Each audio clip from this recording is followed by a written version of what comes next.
Gentleman yields back. Chair recognizes the gentlelady from Florida, Ms. Wasserman Schultz. Thank you, Mr. Chairman. Mr. Chairman, Donald Trump's Project 2025 is direct attack on women's reproductive freedom and health care. And one of its most effective assaults on our rights comes from its call to criminally punish healthcare providers who distribute FDA-approved abortion medication by mail. This would effectively end access to a safe legal procedure that 2/3 of American women who seek an abortion rely on. And how would Trump's Project 2025 do that, Mr. Chairman? By weaponizing our federal government against women and doctors. The most corrosive attack would direct the Justice Department to ban the mailing of abortion pills by enforcing an obscure 1873 obscenity law called the Comstock Act. You heard that right, a 151-year-old obscenity law. Mr. Kirshner, could reviving this 19th century statute and weaponizing DOJ to enforce it block a clinician from sending abortion pills to patients? It could. And yes or no, could it stop the manufacturers from even delivering mifepristone pills to clinicians and pharmacies? It seems it could. Trump's Project 2025 directs the Justice Department to start using its surveillance powers to monitor these pill makers and goes so far as to name them in their blueprint. Mr. Kirshner, could that kind of shadowing result in medicine companies being targeted and harassed? Yes. Could weaponizing the Justice Department to enforce this Civil War-era law in fact create a de facto nationwide ban on mifepristone? It could. This isn't about politics. This is about control. It's about denying women the ability to make decisions about our own bodies. It's about putting Donald Trump and J.D. Vance right in the exam rooms of doctors and millions of women.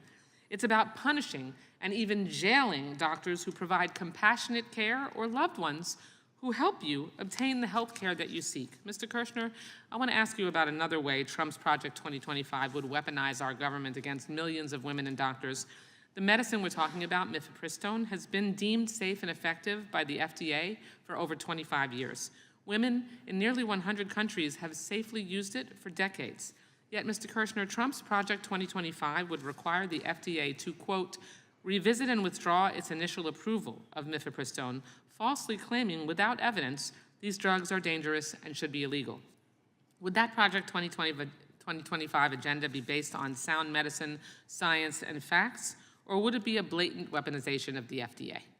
The latter, and it sounds like it's based on politics, not on science, not on medicine, and not on what is best for women and the decisions they have to make with their doctors. Thank you. The FDA recently allowed certified brick-and-mortar pharmacies to dispense mifepristone and doctors to prescribe mifepristone via telehealth, which expands abortion pill access, avoids added costs or stigma. But Trump's Project 2025 calls for the FDA to reverse that guidance, despite the Supreme Court recently rejecting that argument. It goes even further by eroding the privacy protections of abortion patients by promoting prosecution for women who take the pills. Could this weaponization of our government agencies obliterate the privacy of those who obtain or dispense abortion pills? It could, and it's dangerous. Project 2025's assault on our basic freedoms doesn't just stop at women's health. It undermines the safety of whole regions of our nation. Before my time expires, I'll quickly note that Trump's dangerous Project 2025 proposes to eliminate the National Weather Service in its entirety. I'll remind everyone that we have Hurricane Helene, who is quickly approaching the shores of my state. This is the very agency responsible for helping us prepare for and respond to climate change-driven natural disasters. Right now, Hurricane Helene bears down on Florida, and it's the National Weather Service that provides critical forecasts that help warn and keep our communities safe. Let's be absolutely clear. Project 2025 is not about reform, it's about control. Whether it's women's bodies or the agencies that protect us from disaster, Trump's Project 2025 would erode the freedoms that we all take for granted. We cannot allow Trump's dangerous agenda to strip away our rights and leave millions more vulnerable than ever.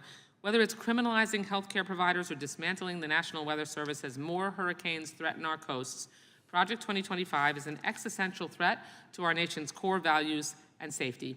We will not let this agenda undo everything we've fought for, because we will not go back. Thank you. I yield back the balance of my time.